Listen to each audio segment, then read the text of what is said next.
December 31st, 2023, New Year's Eve. Renowned UFO documentarian James Fox tweeted, "Moment of Contact was at the top of the charts for several months, but I saw almost none of the profit. The good news is our new film, The Program, will be out late 2024, and yes, it features first-hand witnesses. Have a safe New Year's Eve. Let's kick ass in 2024. Nothing crazy or controversial, right? Wrong.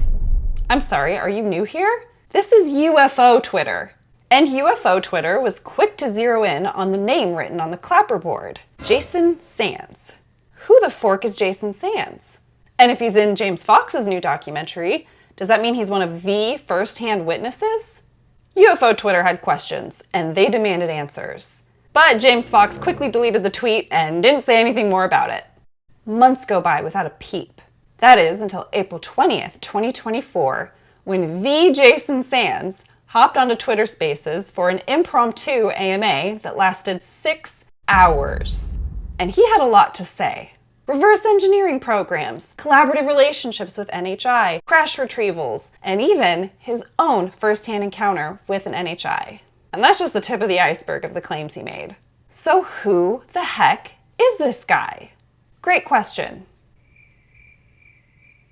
When I tell you guys that the answer is so convoluted that I struggle to even give you the main points, I'm not exaggerating. To show you what I mean, here's a clip of Jeremy Corbell trying to answer that very question. I did know about Jay SANDS. I've talked to him many times back in the day. It's not something I can personally report on because there's, what is the difference between verifiable information and not verifiable information? To my satisfaction, and I think to yours as well, that it is verified that Jay SANDS worked in the positions that he says that he worked in, that he was part of the intelligence community. I'm not sure what has been said publicly, but absolutely, he worked in the intelligence community and currently does. So the guy has security clearances and has worked in the capacities he said. In specifically, he worked as a Red Hat, which is like a counterintelligence at Area 51. He was intercepting communications. So this is a guy that would have heard the internal chatter from some of the most secretive programs that our country has. And that is validated that was his job. I can validate that for you. That is correct information. I can also validate that he's testified to Senate Select Committee on Intelligence, to the Senate Armed Services Committee, and the House Armed Services Committee. So he did come forward with information. And I've talked to some people in those capacities, and they're like, yeah, with what we could verify, he did have some knowledge of the legacy UFO programs. And I thought that was interesting because some of his other claims, they're very hard to digest for the average person. He made some really astounding personal claims of encounters, none of which I could ever validate or verify. You see what I mean? On the one hand, SANDS' background and claim that he testified to Congress has been verified by some of the very same people who've backed Dave Grusch. Jason SANDS also says that he is one of the 40 whistleblowers Dave Grusch spoke to with firsthand knowledge of the UAP reverse engineering program. But if that's all true, then why hasn't Jason SANDS been received in the same or even similar way to how Dave Grusch was? And why are other trusted sources saying that Jason SANDS isn't credible at all? Well, I listened to the entire 6-hour AMA to try to get to the bottom of that.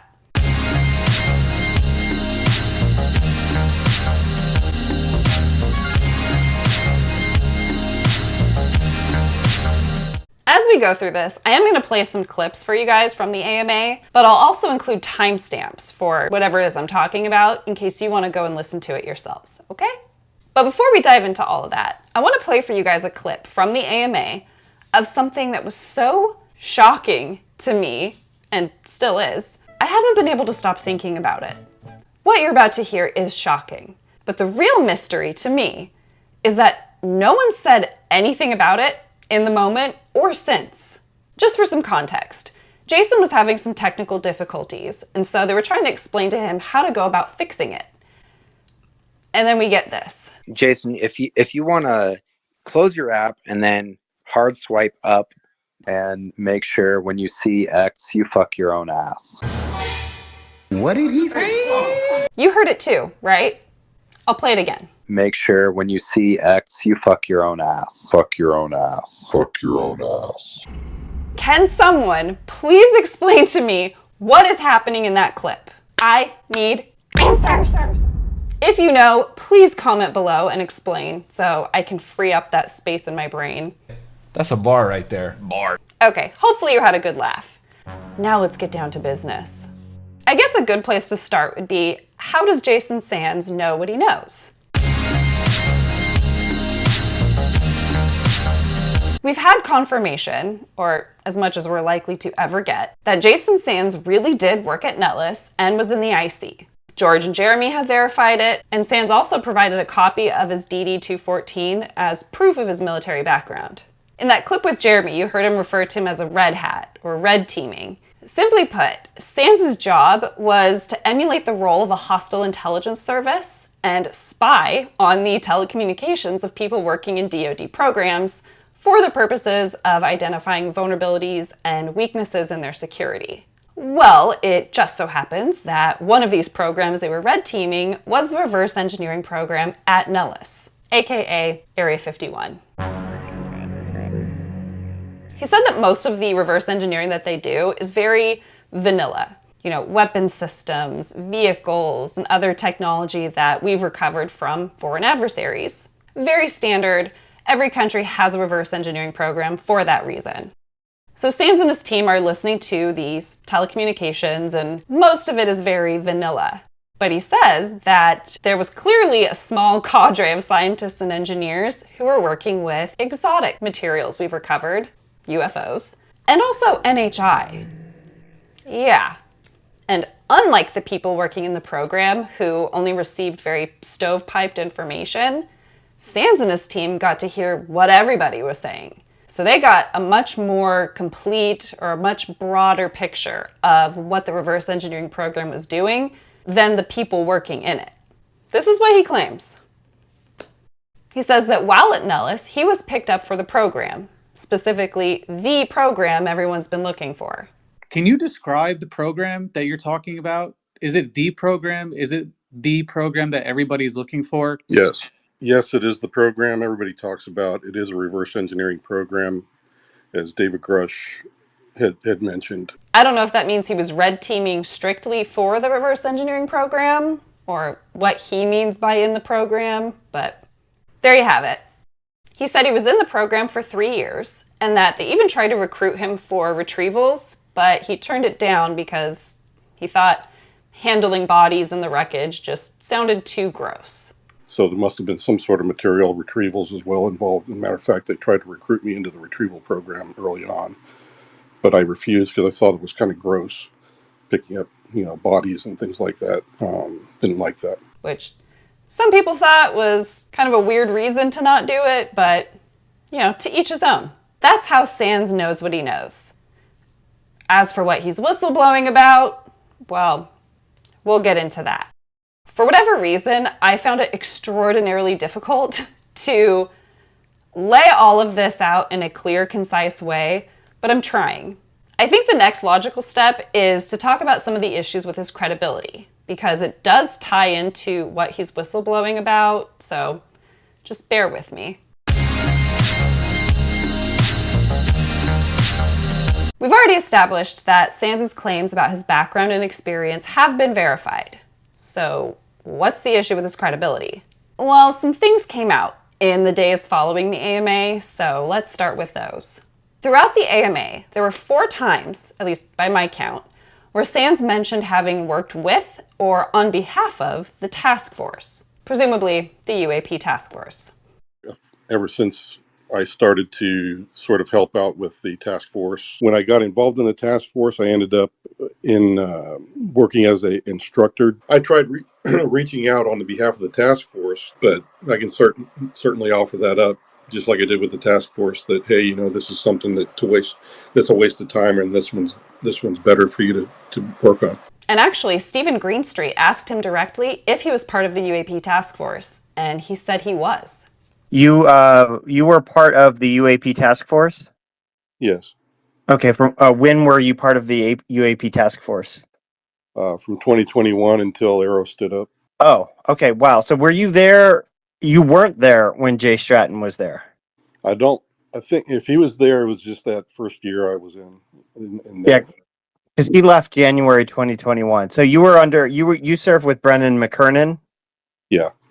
But then, less than 24 hours later, on the 21st, SANS took to Twitter again to clarify that he was never employed by the UAP Task Force, but that he was part of the UAP Task Force Forum, and added that the confusion was not a contradiction, but just you mincing words, as you seem to do. Shots fired! Shots fired! Now, I'm not particularly a fan of Greenstreet by any means, but I don't think he was mincing words here.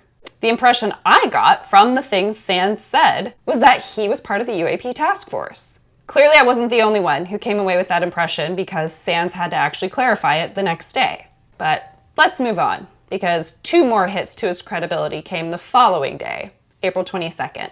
That morning, Eric Davis said on Facebook, SANS turned out to be either a liar or a believer of his own BS. He was never vetted, and his story keeps changing. People I collaborate with have met him and realized that his claims don't hold water. The only thing that they felt was certain from meeting SANS is that he likely did work at USAF bases. Shots fired! Ouch. But there's more. That evening, Tim McMillan, co-founder and executive director of The Debrief, yes, the very same publication that broke Dave Grusch's story last year, McMillan tweeted, "Cursory investigation, later confirmed by congressional and DoD sources, determined this individual was not credible well over a year ago. The fact he would have ever been included in any documentary in the first place is beyond laughable." So that's not good. But then there was this comment. "I am assuming he's not one of the 40 witnesses that Grusch spoke to, right?" To which McMillan replied, "Correct, he is not." So now we're back to SANS' whistleblower claim and the claim that he is one of the 40 whistleblowers Dave Grusch spoke to. Somehow, I also had the impression that SANS was one of those 40 whistleblowers. I don't know where that came from, so I went back through my notes, and it turns out I can't point to a single instance in that entire 6-hour AMA where SANS said something as direct as, "I am one of the 40 whistleblowers." So what happened? I have a theory. There's been a lot of talk about these 40 whistleblowers Dave Grusch spoke to with firsthand knowledge of the UAP program. Couple that with James Fox featuring Jason Sands in his documentary called The Program, and he says has testimonies from firsthand witnesses, I think understandably led people to assume Jason Sands must be one of those 40 whistleblowers, right? Add to that all the things that SANS actually said and things other people said in the AMA, and it's easy to see how people like myself would have become confused. Right off the top, they introduced SANS as someone claiming to be a first-hand whistleblower, which SANS doesn't correct or clarify. I know we get Jason Sands in the space. He claims to be the first-hand whistleblower. Then, one of the very first questions he's asked is if the program he refers to, the one that he worked in, if it was the program everyone's been looking for and that Dave Grusch spoke about. And he said that it was. Yes, it is the program everybody talks about. It is a reverse engineering program, as David Grusch had mentioned. First-hand whistleblower, the program Dave Grusch talked about. Were you acquainted with any of the other 40 apparent whistleblowers that are kind of in the wings here? I Or only know a few of them. I think David Grusch knows more of them than I do. There's been a lot of other people that, aside from me, that are coming forward, and all the whistleblowers seem to be of the same theme, that something is happening that needs to be looked at. And that can't be good, because if you've got, what David was saying and other people have been saying, if there's 40 credible witnesses that hold clearances and are verified, just as I am, that's probably the largest contingent of credible witnesses and insiders all saying the same thing. That should speak volumes to this nation. And that should speak volumes to the Congress, that doesn't just happen. Because I don't even know who these other whistleblowers are. How could we all, not knowing each other, come up with the same sort of problems and concerns? Do you see what I mean? He's not saying I am one of the 40 whistleblowers, but it's heavily implied, right? Just as I started to accept that maybe it was my own fault or my own error that I assumed SANDS was one of the 40 whistleblowers. But then I came across a couple of tweets from May 12th and 13th, so like 3 weeks after this AMA.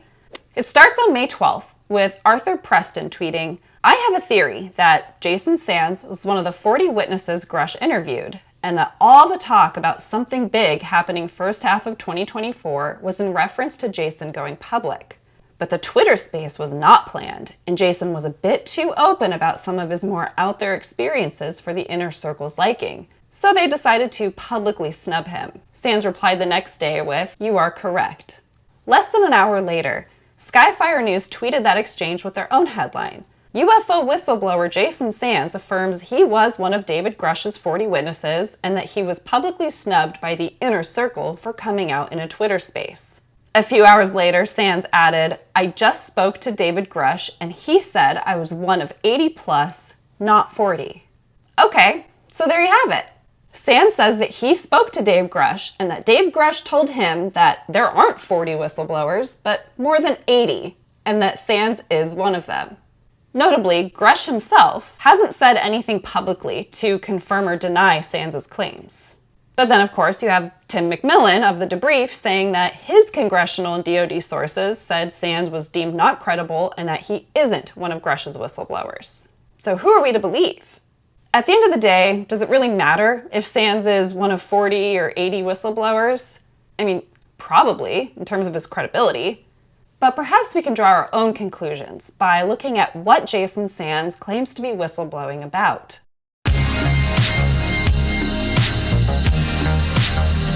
The National Whistleblowing Center defines a whistleblower as someone who reports waste, fraud, abuse, corruption, or dangers to public health and safety to someone who is in the position to rectify the wrongdoing. A whistleblower typically works inside of the organization where the wrongdoing is taking place. However, being an agency or company insider is not essential to serving as a whistleblower. What matters is that the individual discloses information about wrongdoing that otherwise would not be known. To use Dave Grusch as an example, he's a whistleblower because he provided information to the ICIG and to Congress about covert and illegal UAP programs that have been operating without congressional oversight. Information about wrongdoings that otherwise wouldn't be known reported to people in a position to rectify said wrongdoings. Now, when it comes to the 40 or 80 whistleblowers Dave Grusch spoke to, and SANDS claims to be one of, they're said to be people with first-hand knowledge of the UAP program. So if SANDS really is one of those 40 or 80 or however many, that should be precisely what he's whistleblowing about, right? And rather than try and paraphrase and risk misrepresenting him, I'm going to play for you guys a few clips from the AMA of SANDS explaining, in his own words, what he is whistleblowing about. So how did you, or did you just intercept communications and that's what you were talking about? What's kind of the gist of what you're whistleblowing about? I guess it's a good question. The concern has to do with some of the things that were going on at the time, where there is some craft that I knew were in our inventory, and they're kind of regularly reported as UAP. And some of the activities I started seeing was coming out in these stories in Indonesia mainly that caused me some concern that there was some contraband or even other sorts of things that were being exchanged from the inside of the chassis of this craft, or the cargo bay, whatever you want to call it. And it raised some hackles in my book.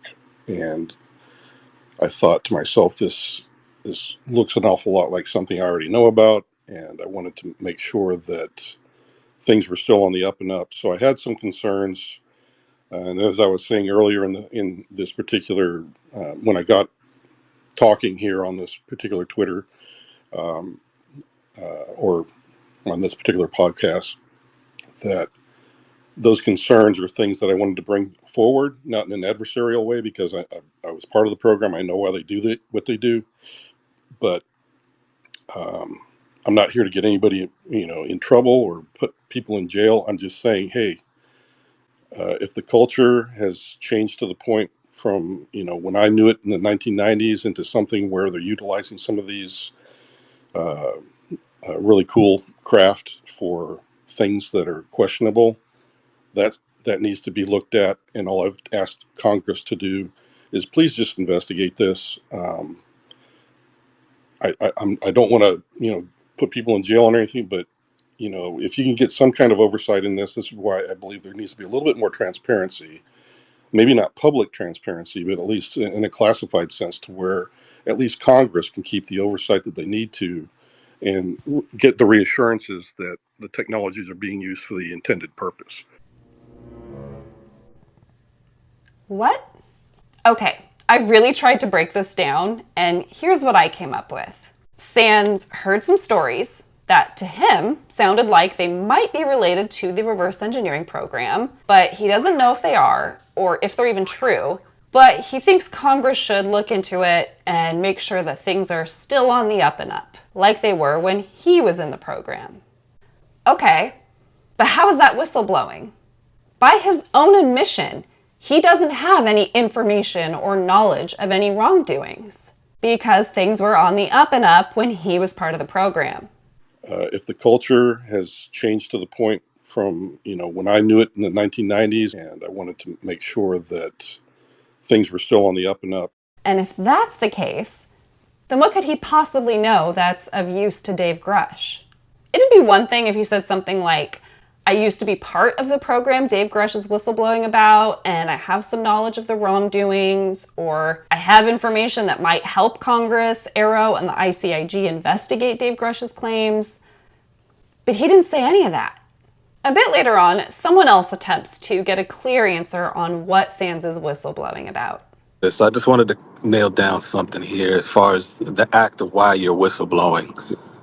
You ran intelligence or telecommunication intelligence. Mm-hmm. You heard something that alluded to a craft that you possibly have familiarity with that was overseas and potentially some nefarious or contraband being moved, which is a big no-no and bad thing if it was happening under people's nose. Is that what you're whistleblowing on, essentially? Well, that's what raised my hackles, and I knew I had to come forward at that point because when I was in the program in the 90s, early to mid 90s, that was not on the horizon. I had never heard any of the program equipment or vehicles being used for that sort of thing, and here was something that honestly raised my hackles, and that's why I was concerned. That's why I went forward. Again, he's saying that when he was in the program, he didn't hear about any sort of shady or nefarious stuff going on. So what is he whistleblowing about? I still don't know. I should point out that Jason Sands claims to be a first-hand witness. Now, if you're like me, you're probably thinking, in this context, first-hand witness means that Jason Sands was actually there, in the program, handled materials, saw or witnessed what was going on in the program, right? And Mr. Sands, you consider yourself firsthand. Can you, I believe, you probably already said it. Can you restate how you're a firsthand witness? And I'll bow out here. Thank you so much for coming forward. Yes. Firsthand to me means you were either in the program or you had firsthand knowledge of the program. And what I mean by that is that it's not just the vanilla side of the program, but you had the in-depth knowledge of parts of what was going on. But to me, that's, you were actually there, you actually saw, you actually were participating in that program. That's what a firsthand person is. Then you have the other cadre of firsthand in category that I would say is that somebody who does have like a close encounter that, is also considered a first-hander. Okay, so Sands' answer for how he's a first-hand witness is to give us two definitions. The first being that you were either in the program or had first-hand knowledge of the program, not just the vanilla side, but in depth of parts of what's going on. You were actually there, you actually saw, you actually were participating in that program. Well, by his own definition, he isn't a first-hand witness in that sense. Because by his own admission, the extent of his exposure to the program was intercepting the telecommunications of some of the people who were actually working in that program. But he adds that a first-hander can also mean someone who's had a close encounter, which he claims to have had, and we'll get into later, but he didn't answer the question. He just gave us two definitions of what he considers a first-hand witness to be. And it might seem like mincing words, but I think the answer is very important. Does he call himself a first-hand witness because he was actually there, actually saw, actually was part of the program? Or does he call himself a first-hand witness solely because of his NHI encounter? Maybe he sees himself as both. I wish they would have pressed him for an answer as to which of those definitions he feels applies to him. This next attempt at getting SANS to clarify what he's whistleblowing about is notable for a few reasons. The person asking the question goes by Lou Reviews. Now, I don't know who Lou Reviews is. I had never heard of him before, but I gather from this AMA he must have a podcast or something. I don't know. Lou Reviews asks SANS to, once again, clarify what it is he's whistleblowing about. Okay, so I just want to be clear, just so I'm not confusing anything. What you're whistleblowing is your personal belief, not any knowledge or direct access or firsthand hands-on experiences with any of these programs, government programs, reverse engineering, legacy programs. No, he's saying he's a first-hand whistleblower, right? Yeah. Well, what I'm saying is, well, how so? I'm referring to the public aspect of this. Right. So, yeah, that's my point, is that you are whistleblowing your public knowledge of this phenomenon, not anything directly. Now, I haven't paused it. There is just 17 seconds of silence in here. Now, I'm not accusing anyone of manipulating the audio. I don't know. I wasn't there. But I find it interesting that right as Lou Reviews was really pressing SANS for a clear answer as to whether or not what he's whistleblowing about is his own personal opinion or if it actually comes from some direct knowledge that he has from exposure to these programs. And there's just 17 seconds of nothing.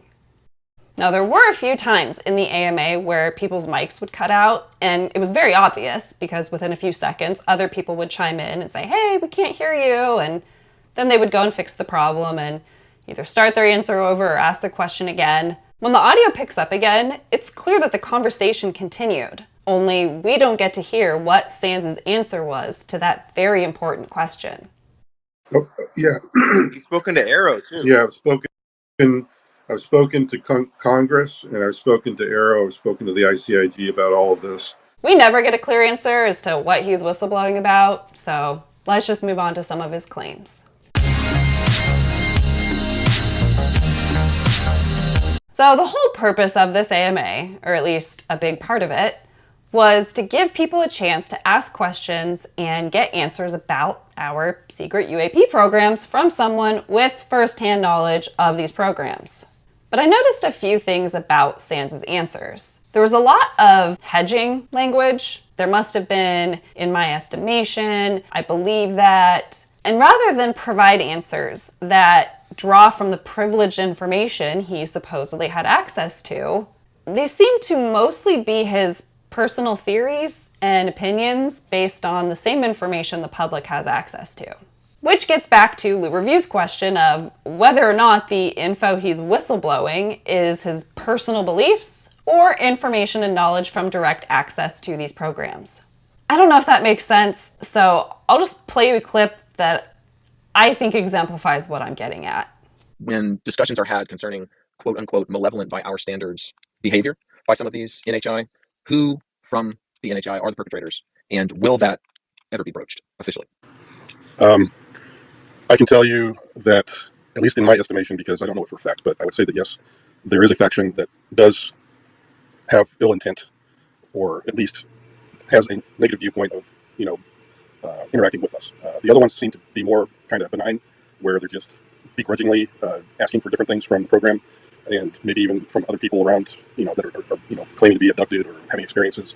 There does seem to be a theme where they are interested in some cases our spiritual growth, our intellectual growth, and some of them have some very deep compassion for us and feel sorry for us in some cases. And because mankind can be quite messed up sometimes. So, but the malevolent, the ones that are maybe the ones that are evil-minded, I guess, in some people's estimation. I've only heard it being from some kind of reptilian race, but I did not get exposed to anything that said anything like that in the program. But that's only something that's been in the public, so I can't verify that by any of my experience in the military. Do you see what I mean? Great question, pretty generic answer. And as he stated, not anything he knows to be fact or based on things he was exposed to in the program. So what are we doing here? So rather than go through all of his answers that were similar in that regard, I'll just give you a quick run through of the claims he made that seemed to have come from stuff he gleaned from the intercepted telecommunications of people working in this program. And I'll put a timestamp somewhere on the screen if you want to go and listen to what he had to say. Let's see, claim number 1, we, as in the program, have an ongoing working relationship with NHI. Sometimes they work in labs, sometimes not. Apparently it's a very tenuous relationship when they're working in the labs, and it's not a full-on technical exchange, but rather they're helping us out with things they think won't harm us. Number 2, NHIs aren't classified, and apparently never have been because they are not part of our government, they don't abide by our laws, and they don't care about our classification system. Yes, that was actually his answer. Number 3, someone asked if NHI are the following, to which SANS says yes. They are entities like us, humanoid in most cases, but don't look like us. They are mortal and can die. They have a brain. They have free will. They're coming and going from Earth with an agenda and are utilizing some sort of technology to do so. Number 4, our pace of retrievals has been 1 to 2 craft every 3 to 5 years since the 1950s. Number 5, he'd never heard the name Galactic Federation, but he did hear the name Asher or Asher Command. And he said that it's an NHI-led organization, but he doesn't know anything about the structure of it or how it's ran. Number 6, he was asked if he knows much about 20 and back, which I'd never heard of, but apparently it's a secret space program and also might not even be real. I don't know, but SANS said that he does know about it and that he was forced to serve in it when he was taken out of the program. But then about 30 minutes later, he clarified that he was introduced to something like 20 and back, but said it wasn't called that, and it was definitely something that I had to pay penance for getting out of the program. Okay, interesting. I'm not quite sure how to wrap that around my head. Same girl, same. And that was pretty much it. I mean, he did answer a lot of other questions, but again, they seemed to have been more based on his own opinions and beliefs and not at all part of stuff he was exposed to in the program. But if I missed some things, be sure to leave it with timestamps in the comments. As far as the validity of his claims, well, there are some things to say about that. At the time of recording, which is June 4th, 2024, we have yet to hear from anyone credible backing up SANS' claims, including those who have verified his background. Doesn't mean they aren't true. I have no idea. But on the few occasions where SANS is asked about the validity of his claims, his answer was always the same, that Congress, Aero, and the ICIG have verified who he is, but nothing about the validity of his claims. Here's an example.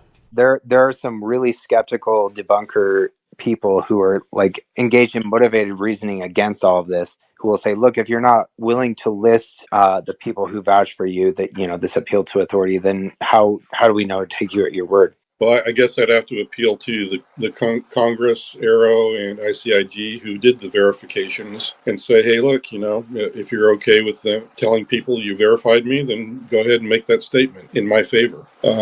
That's all I can do. I've done everything I can to verify who I am. If that's not good enough, then that's on you. I'm sorry. I don't know who else you can verify it with. And I was surprised that no one really pressed him on this. That is, until old Lou Reviews was back up. I will say you keep referring to the ICIG and to the Aero Office and to lawmakers as they have verified who you are. And I believe you are telling the truth when you say that. But my issue is that they have not verified the claims that you are making. Nobody has verified the claims that you're making from an official standpoint.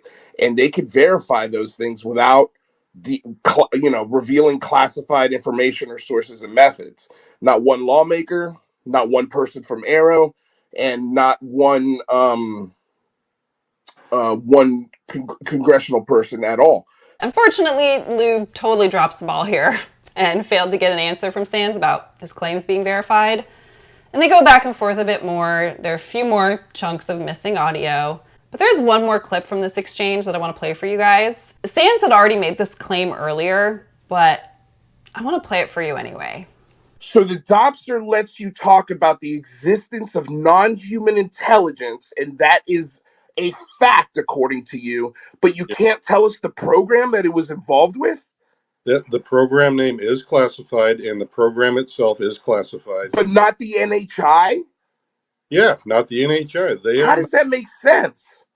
I addressed that earlier. If you were in earlier, you would have heard me say, because the NHI are not part of our government. They don't care what our classification is. They don't care what our government says. They don't care what you say about it. They don't play by our rules. They're NHI. I'm sorry, what? I have no idea what the protocol is for classified information, but nothing about that claim makes sense to me. Again, who am I? Girl, I don't know who I am, who I was, and who I will become. NHI aren't classified? Really?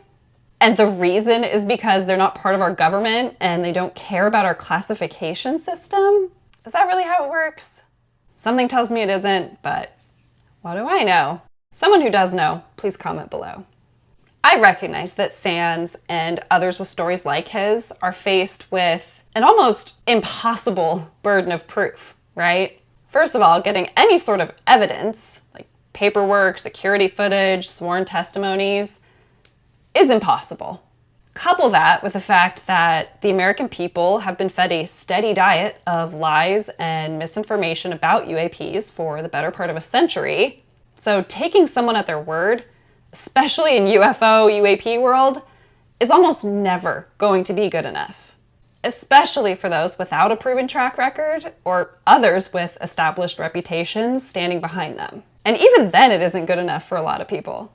With all of that in mind, I think Jason SANS has done everything that he can do at this point to validate his claims.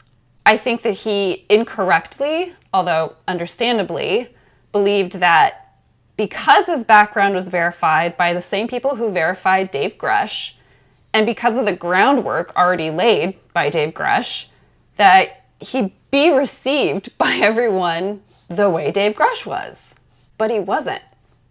When the story about Dave Grusch broke, the moment we were all introduced to him, he had his whistleblower complaint in writing right there for us to see. The ICIG said that his complaints were both credible and urgent, and then a few months later, we witnessed Grusch make his claims under oath to Congress. And then, of course, members of Congress made statements in support of him and his claims, but even that isn't good enough for a lot of people. It was risky for SANS to speak up when all he has, at least at this point, is his word. And of course, the handful of people who have validated his background. With all of that said, let's move on to his most contentious and impossible to prove claim, his NHI encounter. Real quick, I just want to thank Vinny Adams over at Disclosure Team for putting together all of the Nellis test range UFO footage. Be sure to follow him if you're not already, and there's a link in the description to his video. SANS claims to have had a first-hand encounter with a non-human intelligence at Nellis Air Force Base. And interestingly enough, there's actually some evidence that this happened. Well, maybe not of the encounter, but SANS said that the 1995 Nellis test range UFO video was the same craft he came in contact with just days after the video was shot. Because this story is going to be featured in James Fox's documentary, he didn't want to share too much about it, but he still shared a lot. The details are scattered all throughout the AMA, so I've done my best to gather them all and put them in sequential order and create a clear, concise story for you guys. Oh my gosh, the boys are here. The boys are here. Ooh. Oh boy, I've got both boys here now. What do you guys know about UFOs? I see. Not talking. Who got to you? Aw. Hopefully they aren't too much of a distraction. Where was I? Oh, right. So, the details of the story. There are a few points where I can only speculate as to how we move from point A to point B, but I'll make it very obvious when that's what I'm doing. Without further ado, here is Jason Sands' NHI story. Oh, the boys are getting wild.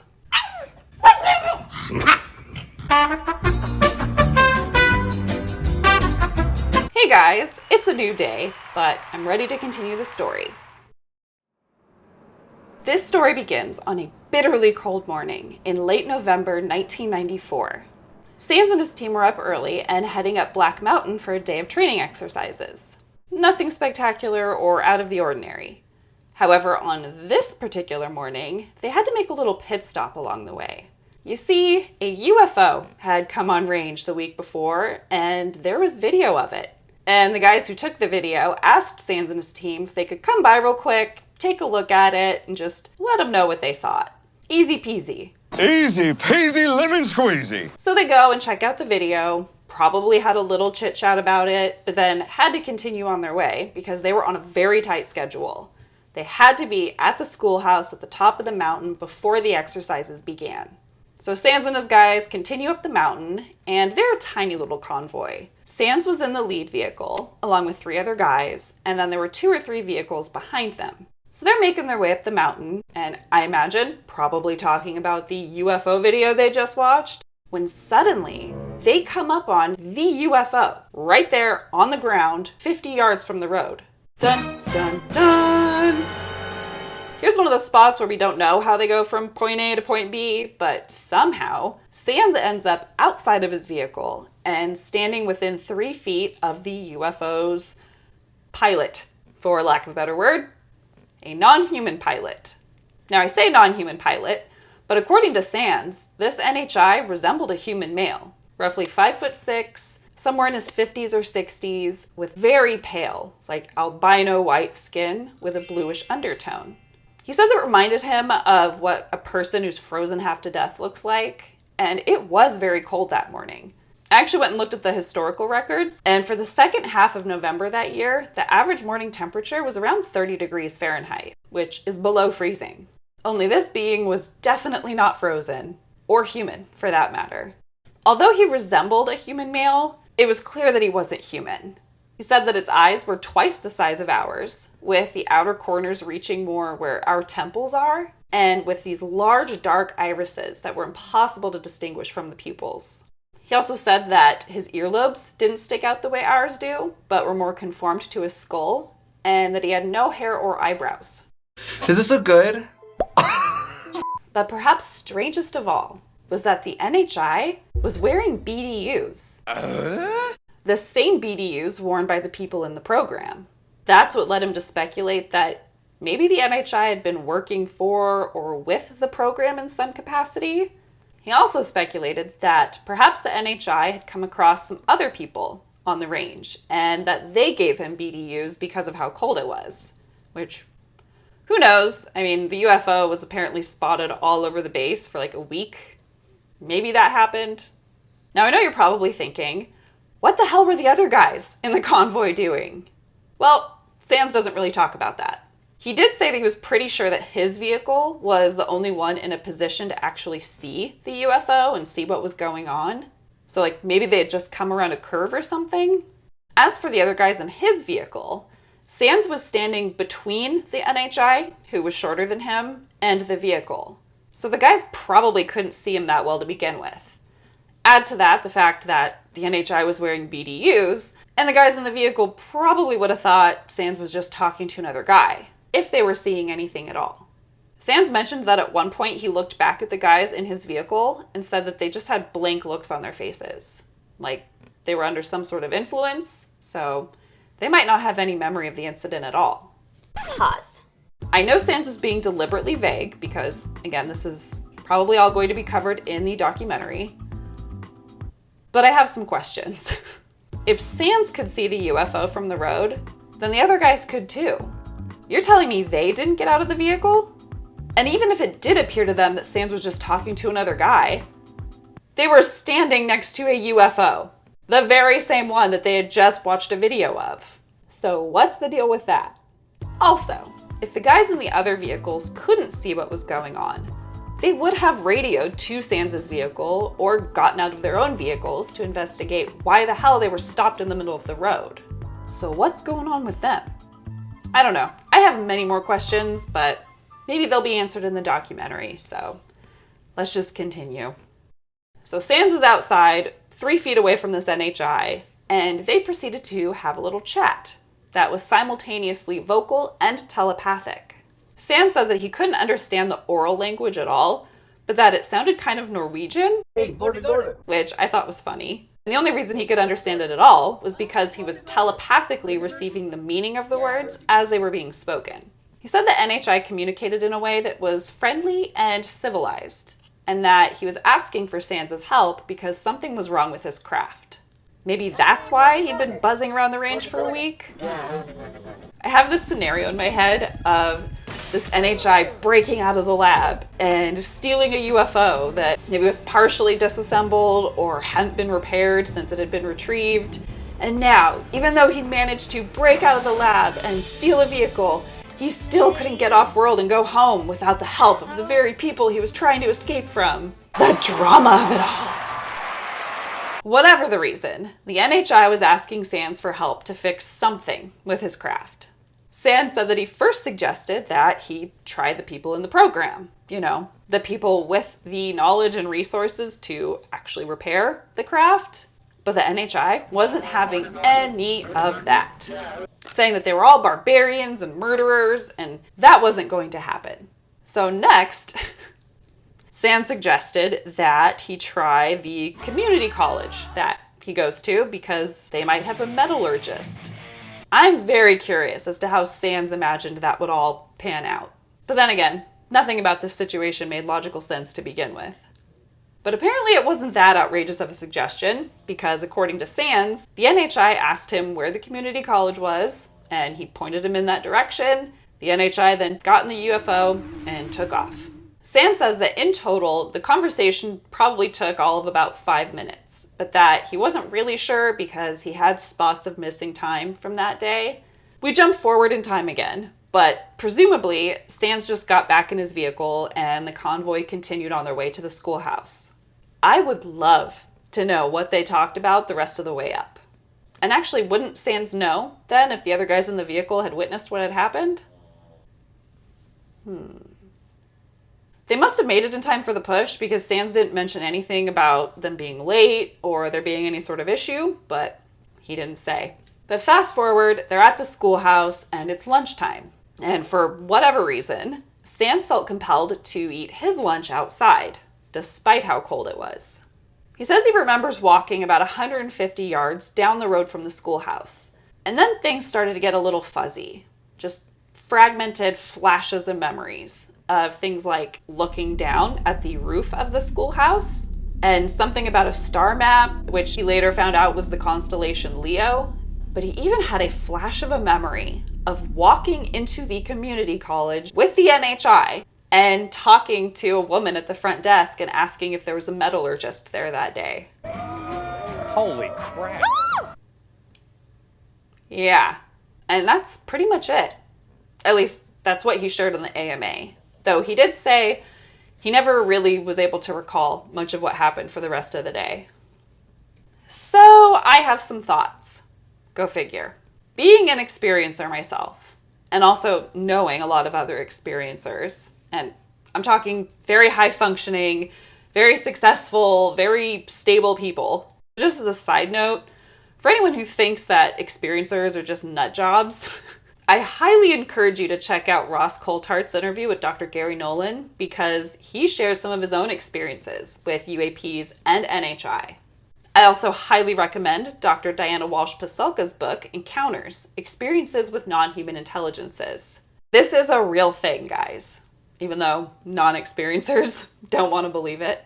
Between my own experiences and the stories that I've heard from other very credible experiencers, there are aspects of SANDS' story that ring true for me. I can't speak to the validity of specific details like what the NHI looked like or why he was wearing BDUs or if they really went to the community college. I don't know any of that. But the things like standing 3 feet away from an NHI and not being scared out of his mind. I was awake. I knew they were there. I could see them. Scared? I can't remember being scared. Having a telepathic conversation like it's just a normal thing to do. Missing time, flashes of memories, feeling compelled to do things that make absolutely no sense, like eating your lunch outside on a cold-ass winter day and having that result in an encounter with a UAP or NHI. Those are all fairly common components of stories you'll hear from experiencers. Again, not all of them, not all of the time, but I've heard those kinds of things from a lot of experiencers and have even experienced some of those myself. If there's anything I can say for certain about these kinds of experiences, it's that the high strangeness is more like limitless strangeness that knows no bounds. So his story doesn't sound too out there for me at all. In fact, it sounds kind of tame. Another tick in the believable column for me is that at one point in the AMA, he's asked if he's ever seen or touched a craft. And here's what he had to say. Can you say, that you have seen or touched the craft? I think that's the litmus test a lot of people are looking for. I have seen it. I did not, well, it's possible I touched it because, like I said, during my missing time, I was out. I was probably on board the craft when I remember seeing the schoolhouse from about 100 to 150 feet above the roof line. So I was probably on board the craft. So yeah, I probably touched it too, but I don't remember much of it. First of all, that answer lines up with a lot of other credible experiencer stories. But it also seems believable to me because of how boring it is. If he's lying, and it's very possible that he is, I don't know. But if he's lying for attention and trying to make his experience seem a lot more sexier and interesting, this would be the thing to really exaggerate or fabricate entirely. Rather than embellish the one part of this story that absolutely cannot be fact-checked or verified or has any witnesses to say otherwise, we got, I don't remember. To me, that would be the thing to lie about. Everyone wants to hear about the nuts and bolts craft, and he could make up anything. So the fact that he doesn't even claim to have flashes of memories of what the interior looked like or of touching it, to me, that's more believable. Do you agree or disagree with that? Let me know in the comments. Now, all of that being said, here's where he loses me, or at least casts doubt on his entire story in my eyes. 5 hours into this AMA, after giving us bits and pieces and adding context to his story several times, SANDS is asked if there's any sort of tangible proof or evidence that this encounter actually occurred and wasn't just a figment of his imagination. Now, I can only speculate as to why he did this, perhaps sensing that the details he'd already provided weren't convincing enough. But when he's asked for some sort of tangible evidence or proof, he suddenly has a new, very significant detail to add to his story. Yeah, I exchanged a piece of my Aperol with the guy that I was talking to. So, and yeah, I was pretty cold for the rest of the day because I gave him my inner lining of my jacket. Because I thought he was freezing to death, honestly. And so I handed it to him. So. Okay. Did he give you anything in return, or you just gave it to him? No, I just gave it to him. I mean, I suppose just the fact that my liner was missing after that that time I was up range. I bet you my wife was like, well, what happened to your jacket liner? I mean, that's about the only tangible miss I got out of it. I'm not saying he's lying. I mean, for all I or anyone else knows, this all happened exactly as he said, and he just so happened to forget this very significant detail until right now. But here's why it gives me pause. By this point, SANDS has already told this story countless times to James Fox, and I'm sure other people too. Certainly enough times to have the main points and significant details already in his head. He also made several mentions in the AMA of how cold it was that day and how the NHI looked like a half-frozen human being, and thought that maybe some of the other guys had come across the NHI and gave him BDUs because he looked half-frozen to them too. And you're telling me you only just now remembered that detail? That you gave the lining of your jacket to the NHI? Come on. Also, at what point did the NHI communicate that he was cold? Did he ask for the lining of your jacket? SANDS had also said earlier that he didn't remember much of anything for the rest of the day, but now remembered being really cold for the rest of the day because it didn't have the lining of his jacket.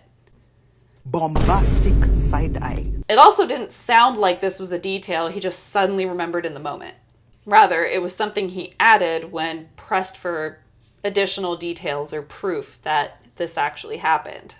A question I'm sure he's been asked before and would make a point of including in the retelling of his story if it wasn't something he just made up in the moment. And it also isn't tangible proof of anything, so I don't know. That has left me questioning the validity of his entire story, or the NHI one, at least. What are your thoughts? Let me know in the comments. I think it's entirely possible that everything he said is 100% true to the best of his knowledge. I really think he had the jobs that he claims to have had, and he probably did overhear some things about UAPs and NHI. I'd even go so far as to say he has the best of intentions in coming forward with his story. I can't imagine why anyone would subject themselves to 6 hours of questions from UFO Twitter if they didn't really care about what they were doing. But as for him being one of Grusch's whistleblowers, that might be a bit of a stretch. Maybe he wants to be, and genuinely wants to help out, but he doesn't seem to really have the first-hand knowledge that Congress and the ICIG are needing right now. But then again, with how many eyes there are on him, it would be a very foolish move to lie and say that you had just spoken to Dave Grusch and that Dave Grusch had just told you that you are one of the whistleblowers. If it was a lie, someone would have said something by now. Then again, Tim McMillan did say that it was a lie. Or I guess didn't say it was a lie, but said that he isn't one of the whistleblowers, so what do I know? I don't know anything. His NHI encounter story? Sure. I mean, there's nothing about it that's really difficult for me to digest or accept, but then again, I'm also a little more acclimated to that reality, I guess you'd say. I say let's give the guy a chance. Let's see what happens down the road. Who knows what sort of evidence might come out in support of him. As far as I can tell, he's not saying anything that would lead people down a path of lies. I think if anything, if what he said is true, it just confirms what many of the leading theories already are. But I don't know, guys. What do you think? What are your impressions? Again, if there's stuff that I missed, please let me know down in the comments and include timestamps from the AMA of where we can find that information. That would be super helpful. And I think that's going to do it for this video.